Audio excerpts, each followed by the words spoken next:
তো তাহলে কি হইতেছে আবার যে লাউ সেই কদু তেমন হইতেছে। এই তাওয়া যত ডিগ্রি গরম হওয়ার ততটুকু গরম করতে পারছেন কিনা। তাওয়া গরম করতে না পারি চট করে রুটি দিয়ে দিবেন, ওটা শেখবে না তো। তাওয়া গরম করতে না পারি চট করে রুটি দিয়ে দিবেন, ওটা শেখবে না তো। রাজনীতির মধ্যে ব্যবসা ঢুকেছে, ব্যবসায়ীরা তো সব রাজনীতিতে ঢুকছে, তো সেই প্রস্তুতিটা তো হয় নাই।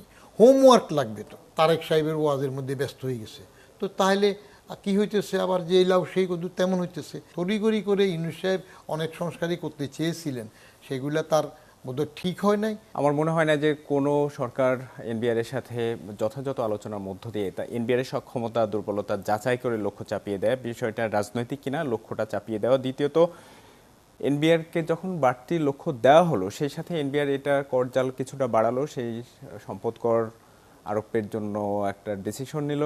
অটোরিকশার উপরে সিদ্ধান্ত নিল যে বাড়তি কর আদায় করা হবে, মোটরসাইকেলের ক্ষেত্রেও। কিন্তু সরকার তো এই সিদ্ধান্তগুলো অনুমোদন দেয়নি।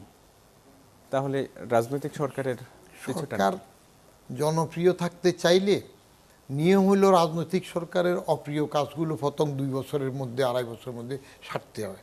তারপরে 2-2.5 বছর তো চলবে আবার পরের মেয়াদের জন্য। আর আমাদের দেশে আমি যা লক্ষ্য করছি, প্রত্যেকটা সরকারেই কোনো একটা সরকার এইটুক ভাবে না যে আমি এই মেয়াদটাই ভালো করে ভালোভাবে যাব। শেয়ারে যেদিন বসে সেদিনই ওই পরের 5 বছরটা নিয়ে অস্থির হয়ে যায়, এই জন্য কিছু করতে পারে না। অপ্রিয় হোক না, লজিক্যাল সিকুয়েন্সে পরের 5 বছরে আবার তারা আসবে যদি এবার শক্ত করে ভালো কাজটা করতে পারে। এক, আপনি এনবিআরের সাথে বাজেট করার সময় এনবিআর কিন্তু বাজেটের সিদ্ধান্ত নিতে পারে না। এটা সিদ্ধান্ত নেয় সরকারের নির্দেশনা অনুযায়ী অর্থ বিভাগ। এনবিআর হইল কালেক্টর, এটারে বলে এটা করবা, তখন এরা খেয়ে না খেয়ে উঠে পড়ে লাগে। এর মধ্যে কালেকশনের মধ্যে টিম শক্ত না হলে করতে পারে না। ওখানে লুফোলস আছে, চুরি আছে। রাজনীতির মধ্যে ব্যবসা ঢুকেছে, ব্যবসায়ীরা তো সব রাজনীতিতে ঢুকছে। তো আপনি সেখানে ব্যবসায়ী যদি রাজনীতিবিদ হয় 60%-এর 65%-এ চলে যায়, সেখানে এনবিআর তার সক্ষমতা চাপাবে কীভাবে? একজোটে সব আসতেছে, এটা একটা বিরাট লুফোল হয়ে গেছে, তো ব্যাকওয়ার্ড হয়ে গেছে। আপনার ব্যবসায়ী শুধু ব্যবসায়ী থাকলে আমার যতটুকু কন্ট্রোল থাকতে পারে, ব্যবসায়ী যখন এমপি হয়ে যায়, মন্ত্রী হয়ে যায়, ঋণ খেলাপি হইয়া, বিল খেলাপি হইয়া, দল খেলাপি হইয়া আবার মন্ত্রী হয়, ভোট করতে পারে, ইসি থাকে না, তখন যা হওয়ার তাই হবে।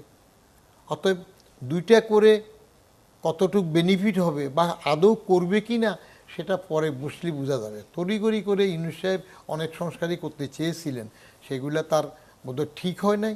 এবং করতে গেলে কাকে দিয়ে করবেন?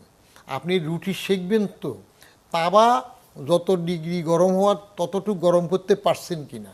তাওয়া গরম করতে না পারি চট করে রুটি দিয়ে দিবেন, ওটা শেখবে না তো, এটা শেখা হবে না তো।